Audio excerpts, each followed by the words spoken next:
क्या like minded party हैं आप कांग्रेस पार्टी के साथ? मैं ये नहीं कह रही हूं कि राहुल गांधी का नेतृत्व आपको स्वीकार है या नहीं, लेकिन क्या आम आदमी पार्टी और Congress party like minded party बन सकती है? क्या कॉमन मिनिमम प्रोग्राम एक बन सकता है? क्या अगर ऐसी स्थिति बने कि विपक्षी पार्टियां जोड़कर बीजेपी को रोक सकती हैं, आम आदमी पार्टी कांग्रेस का साथ देगी? देखिए, ये फैसला तो यहाँ टीवी चैनल के कार्यक्रम में मैं नहीं ले सकता। ये तो हमारी पार्टी का नेतृत्व तय करेगा। कुछ मुद्दे सुशील जी ने उठाए हैं। पहली बात तो उन्होंने कहा कि ये कह दिया जाए कि अडानी को कहीं व्यापार की छूट किसी राज्य में नहीं दी जाएगी। ये बात मैं नहीं कह रहा हूं। अगर कोई व्यापारी है, व्यापार करे। आपने उसके साथ क्या किया? 2014 में अडानी की संपत्ति थी 37,000 करोड़, 2018 में हुई 59,000 करोड़, 2020 में हुई 2.5 लाख करोड़, 2022 में हो गई 13.5 लाख करोड़। एक ही व्यक्ति को हिंदुस्तान का सारा व्यापार आप सौंपते जा रहे हैं। यह आपकी अर्थव्यवस्था का मॉडल है और इस पे सवाल नहीं उठेगा।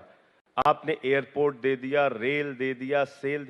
आप राष्ट्रवाद की बात कर रहे हैं, चीन और पाकिस्तान की बात कर रहे हैं। क्या भारत के प्रधानमंत्री के नेतृत्व में अभी तक भारत इतना मजबूत नहीं हो पाया? आप दिन रात भारत की जनता को चीन पाकिस्तान से डराते रहते हैं।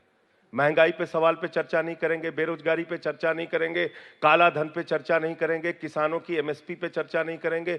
जब भी चर्चा होगी आप चीन, पाकिस्तान, चीन। अरे भारत को इतना कमजोर दुनिया के सामने मत प्रदर्शित कीजिए कृपा करके। राष्ट्र को आप कमजोर कर रहे हैं मान्यवर। आपने भारत को इस हालत में पहुंचा दिया। आपका राष्ट्रवाद क्या है? आप कहते हैं भारत माता की जय, हम भारत की रेल बेचेंगे। भारत माता की जय, हम steel authority of India limited बेचेंगे। भारत माता की जय, हम कोल इंडिया बेचेंगे। भारत माता की जय, हम बीपीसीएल बेचेंगे। भारत माता की जय भारत की संपत्तियां बेच के नहीं होगा।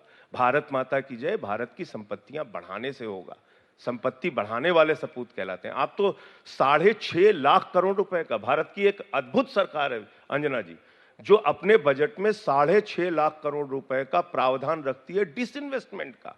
यानी भारत की सरकारी कंपनियों और सरकारी संपत्तियों को 6.5 लाख करोड़ की संपत्तियों को बेचने का बाकायदा प्रावधान रखा है इन लोगों ने।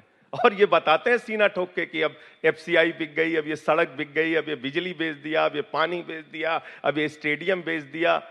तो ये आपका राष्ट्रवाद है? ये क्या इसके लिए हमारे बाबा साहब डॉक्टर भीमराव अंबेडकर ने भारत का संविधान बनाया था? क्या इसके लिए राष्ट्रपिता महात्मा गांधी ने देश को आजाद कराया था? क्या इसके लिए शहीद आजम भगत सिंह ने इस देश को आजाद कराया था कि आप देश की संपत्तियां औने पौने दामों पर बेचते जाएंगे और चंद पूंजीपतियों और उद्योगपतियों के हाथ में देश का सारा व्यापार दे देंगे? क्या ये हमारी अर्थव्यवस्था का मॉडल होना चाहिए? आप दिल्ली के अंदर हमने जो काम किया, बिजली पे, पानी पे, शिक्षा पे, स्वास्थ्य पे, उसका आप दिन रात मजाक उड़ाते हैं। कहते हैं अरविंद केजरीवाल तो रेवड़ी बांट रहे हैं, रेवड़ी बांट रहे हैं। अरे भाई, आप पूंजीपतियों को रेवड़ी बांट रहे हैं, हम जनता को रेवड़ी बांट रहे हैं। हम उनको अगर जेब में उनकी राहत दे रहे हैं तो आज दिल्ली एकमात्र राज्य है पूरे देश में जहां महंगाई की दर सबसे कम है। दिल्ली एकमात्र राज्य है जहां पर हमने बजट मुनाफे का दिया है पिछले 8 वर्षों में लगातार। तो ये हमारी सरकार की उपलब्धि है। आपको, और मैं समझता हूं कि अभी भी आप राष्ट्रीय जनतांत्रिक गठबंधन की सरकार चला रहे हैं। आपकी तो सरकार के नाम में ही गठबंधन लिखा हुआ है। तो इसलिए ये कहना, ठीक है, आपको जनता ने बहुमत दिया, अच्छी बात है। लोकतंत्र में जनता मालिक है, वो जिसको चाहे जिताए, जिसको चाहे हराए, ये उसकी ताकत है, उसका अपना अधिकार है, उसके फैसले को सबको मानना पड़ता है।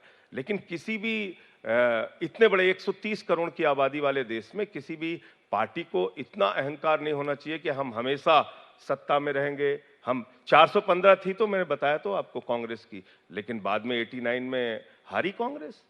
तो कैसे हारी? सारे लोग मिलकर लड़े इनके खिलाफ।